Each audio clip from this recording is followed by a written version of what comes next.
On the day of my younger sister-in-law's wedding, what I heard from my extended family were incredibly shocking. "There's no seat for a poor ugly person like you.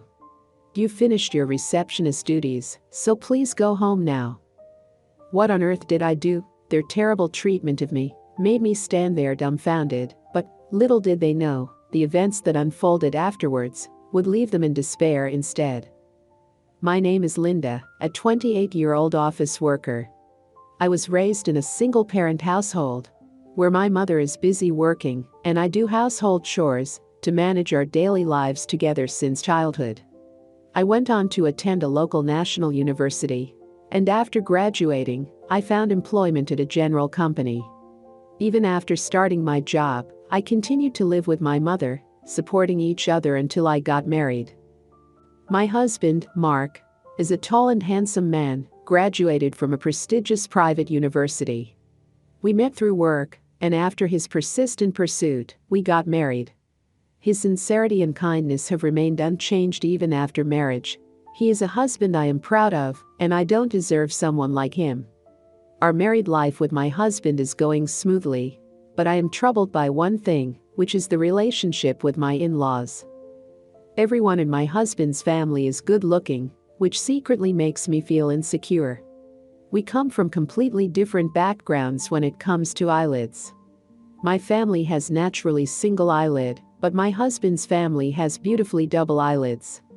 It seems like my mother-in-law and sister-in-law have an excessive confidence in their appearance, or perhaps they revel in a sense of superiority, as they never miss an opportunity to belittle my looks whenever we meet. This is a story from the early days of our marriage. "Your sister-in-law is really ugly, isn't she? And yeah, I wonder why Mark decided to marry a woman with such an unattractive face." It's enough. Thankfully, my father-in-law tries to intervene and stop them to some extent. But my mother-in-law and sister-in-law, who clearly have a complete disdain for me, continue with their verbal abuse. What's with the act? Even my father secretly looks down on this woman. You should say it too. Someone as ugly as you is not suitable for Mark. While being glared at by my mother-in-law and sister-in-law, my father-in-law remains silent. Unable to tolerate their verbal abuse any longer, my husband finally exploded. "Enough is enough. Stop belittling Linda all the time. You don't have the right to speak ill of the person I chose." When my husband shouted like that, my mother-in-law and sister-in-law fell silent, but with dissatisfied expressions. Perhaps sensing their lack of remorse, my husband, without hiding his frustration, said, "Let's go, Linda. I can't take it anymore." My husband said that and took my hand, leading me away from the uncomfortable in-laws' house. After that exchange, we decided to minimize our interactions with the in-laws as much as possible. We moved to an area farthest from their place, where we could still conveniently commute to work. Thanks to that, after the move, we no longer received summons from the in-laws, or had them visiting us. Even now, it seems that my husband receives frequent communication, but he seems to ignore everything except for important matters. After cutting off contact with my in-laws and leading a peaceful life, one day my husband received a message from my sister-in-law. It seemed that she is getting married and wanted us to attend the wedding. Strangely enough, it wasn't just my husband who was requested to attend. They also asked for me to be present. Despite the fact that my sister-in-law dislikes me so much, I wonder what could have prompted this change of heart. "Linda, are you okay? You don't have to attend if it's too much for you, you know?" "Yeah, it's a special celebration, I'll attend." I had a slight feeling of unease, but I felt like if I declined, something would be said. So, I decided to participate in my sister-in-law's wedding. And on the day of the wedding, when we arrived at the venue, my husband was immediately guided to the family waiting room. I tried to follow my husband, but I was stopped by my mother-in-law outside the waiting room. "Wait a moment. You will be in charge of the reception." "Huh?" I was suddenly taken aback by being separated from my husband. And my mother-in-law continued speaking. "I hope you understand, but if you try to pocket the wedding gift, I won't tolerate it." My mother-in-law, with those words, arrogantly made her point. While I was still trying to process what she said, feeling dumbfounded, she walked away from the scene. On the day itself, I became irritated by the sudden order, but my mother-in-law, whom I should have argued with, had already left. Leaving me with no opportunity to say anything, I reluctantly followed her instructions. As I finished the reception and was about to enter the venue, my mother-in-law appeared again. She stopped me from entering the venue and, without offering any words of encouragement, said something even more unbelievable than before. "Wait a moment. Please don't enter the venue." "How, what do you mean?" "I was supposed to be invited to my sister-in-law's wedding. So what does she mean by telling me not to enter the venue?" I couldn't understand my mother-in-law's words and asked for an explanation. However, her response was incredibly cruel. "I meant it literally. I invited you just to handle the reception. I won't let someone like you participate in my daughter's wedding. Now that your job is done, just go home. There's no place here for an ugly and poor person like you." Wah! With a snort and mocking laughter, my mother-in-law turned on her heels. I was left stunned by her cruel treatment and couldn't move from the spot for a while. I later learned from my husband that he was busy greeting relatives at that time. When he finished the greetings and noticed my absence, he had a bad feeling and checked the seating chart. He quickly realized that my seat was missing and hurried back to the family waiting room to confront my mother-in-law. "What's going on? Why isn't Linda's seat here? Didn't you all insist on inviting her?" My husband shouted angrily, expressing his frustration. According to him, my mother-in-law and sister-in-law responded, with faces that seemed to consider it obvious.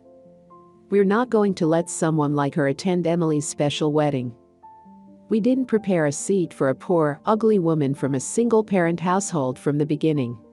We are ashamed to let such an ugly woman meet everyone as a wife of her brother. So, we just let her serve as a receptionist and go home. You don't want to attend with such a person, do you?" Without any remorse, the women grinned and laughed.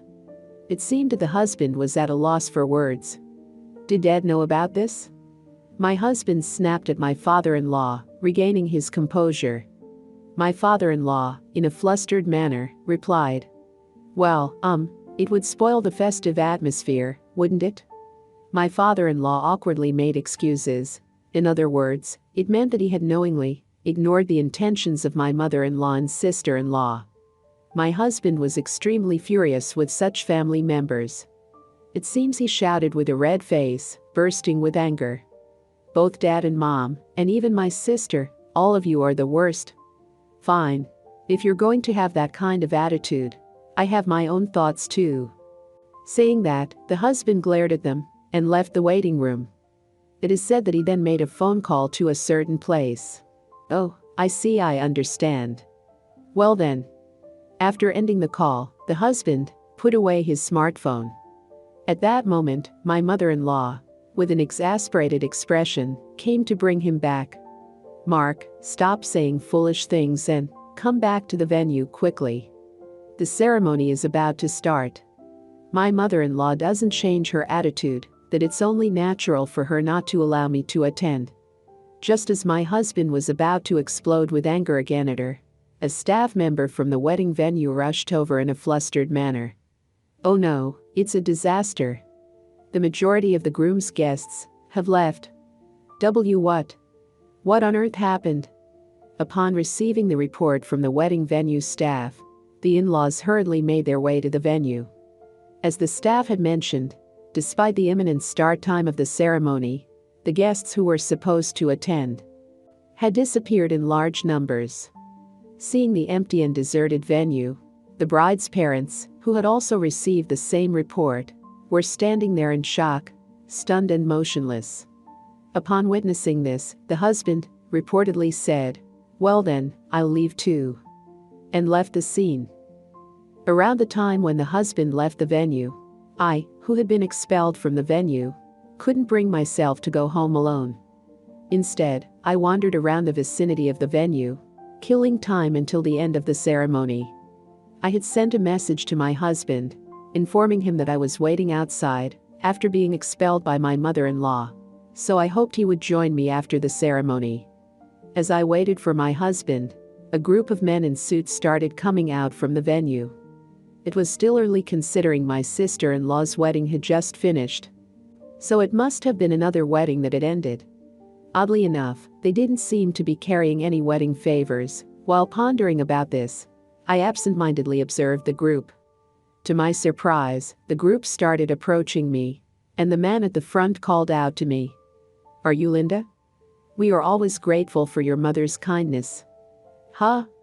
By the man, who bowed and said that, and the people behind him, I was bewildered. The man in front of me seems to know me, but I didn't recognize the person. So I was at a loss for how to respond when someone I didn't remember bowed to me. My husband came out from the venue. "Ah, there you are. Linda, sorry for making you wait." "And Mark? Wait, why isn't it time for the ceremony to end yet?" Yeah, I left without participating in the ceremony." When I was bewildered and asked him, my husband said it with a smile, appearing somewhat refreshed. His demeanor only added to my confusion. "Huh? You're not participating in the ceremony, why? And, as family, is it okay for you not to participate?" "Linda, calm down. I'll explain everything." As my husband explained the story, I was surprised. First, the man who had bowed to me earlier was the groom's boss. Furthermore, the groom was an employee at the company my grandfather runs, and his boss happened to be my mother's subordinate. My maternal grandfather runs a company, and my mother also works there as an executive. While it is true that I grew up in a single-parent household, my mother, being an executive, earned a high income. Therefore, we did not have a particularly impoverished family environment. My role was to support my busy mother, who held the position of a company executive, by taking care of household tasks. The derogatory comments from my mother-in-law and sister-in-law, labeling me as a poor person, stemmed from their own assumptions that being in a single-parent household meant being impoverished. It turns out that they were simply projecting their own beliefs onto me. By the way, my husband was well aware of our family's situation, and he himself had interactions with my grandfather's company due to his own work. It seems that he was already acquainted with the groom prior to this because of their previous encounters. The person my husband called when he left the family waiting room was indeed this groom's boss. My husband apparently told the groom's boss about the terrible treatment I received, where despite my in-laws inviting me to the wedding. Upon hearing that, the groom's boss became indignant and said that he didn't want to celebrate a couple who would treat someone in such a manner. He then left the venue with his subordinates. While I was receiving such an explanation from my husband, he received a call from my mother-in-law on his phone. Unable to completely ignore the persistent phone calls, my husband reluctantly answered the phone with a pained expression on his face. Then, we could hear the voice of my panicked mother-in-law. Even though we didn't have the speakerphone on, her voice was loud enough for us to clearly hear. She was shouting at the top of her lungs, "Mark, it's terrible." The groom's boss suddenly said he couldn't bless the marriage between the groom and that bride, and left. My mother-in-law was in a state of panic. My husband casually remarked as if it was only natural, "Ah, I see. Well, it's a typical reaction for most people. What are you talking about? What do you know? What did you say to them?" While she changed in attitude, my husband responded to my angry mother-in-law, surpassing calmness, and answered in a manner that could be described as cold. "Whatever. I simply stated the facts. The bride and her family are terrible people." What is that supposed to mean? The groom is in a panic, and my daughter is crying. The wedding has become a disaster. What are you going to do about it? Take responsibility. Ignoring my mother-in-law, who was shouting like a madwoman, my husband hung up the phone. It seemed he even turned off the power to prevent any further calls from her. With a serene expression, he took my hand and led me away. "Come on, Linda. Let's go home." And just like that, while I was still taken aback, the revenge plot against my in-laws by my husband came to an end. In the end, my sister-in-law's wedding was cancelled without even starting. The majority of the guests had left, and the bride and groom themselves were in no state to have a wedding, as they were greatly distraught. It's understandable that the wedding had to be called off. And later, the groom learned from his boss that my sister-in-law had been mistreating me, her sister-in-law, in collaboration with my mother-in-law. This mistreatment included regularly belittling and mistreating me, as well as the incident that occurred on the wedding day. He was informed about the terrible treatment I had endured. Upon hearing this, he became furious and decided to break off the engagement with my sister-in-law. After breaking off the engagement, according to my husband, who had encountered the groom at work, he said it was fortunate they had planned to register their marriage after the wedding. He mentioned that the groom had a wry smile on his face. My sister-in-law, on the other hand, had originally planned to split the wedding venue expenses. But the groom demanded that she pay the entire amount. However, with no money, she reluctantly borrowed and paid off the expenses. With the engagement being broken off, my sister-in-law ended up burdened with debt. She became a recluse in my in-laws' house. It seems that she spends her days insulting and berating my in-laws. "It's because of you all that I was abandoned by him. I had to go into debt, and my life is a mess. How could you do this to me? Please calm down. Shut up, you damn old hag," according to my husband, who went to see the state of my in-laws. My mother-in-law had become worn out from being constantly insulted by my sister-in-law every day. Due to stress and had severe skin problems. Both of them had lost any trace of their once proud beauty. The wedding venue that was supposed to hold their wedding had suffered from spreading rumors and a significant decrease in customers to the point of near bankruptcy. The wedding venue was not at fault, so I feel sorry for them. According to my husband, his phone received daily messages from my in-laws, seeking help and asking for a resolution to the situation. However, my husband chose to ignore and continue disregarding their pleas for assistance. My husband chose not to respond or address their messages, and he continued to ignore them. In the midst of all this, my husband decided to change jobs and join my grandfather's company, and we moved closer to my family's home. I had been wanting to support my mother, who was still working, and my husband realized this and made it happen. I'm very happy about my husband's thoughtfulness. Additionally, when we moved, my husband changed his phone number, completely cutting off all ties with my in-laws. Recently, my husband's phone hardly rings at all, and we are able to enjoy peaceful days. I won't have to hear anything from my in-laws anymore. From now on, my husband and I can focus on enjoying a happy life together.